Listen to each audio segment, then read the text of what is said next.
He called me names. He called me names. এই সেন্টেন্সটির সঠিক বঙ্গানুবাদ কি হবে? সে আমাকে স্মরণ করলো। অপশন বি, সে আমার নাম ধরে ডাকলো। অপশন সি, সে আমাকে গালাগালি করলো।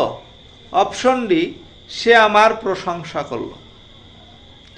হি কল্ড মি নেমস এই সেন্টেন্সটির সঠিক ট্রান্সলেশন হবে সে আমাকে গালাগালি।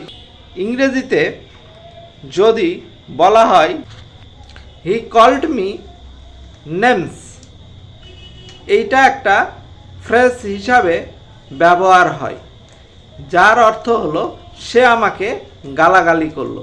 ধন্যবাদ সবাইকে।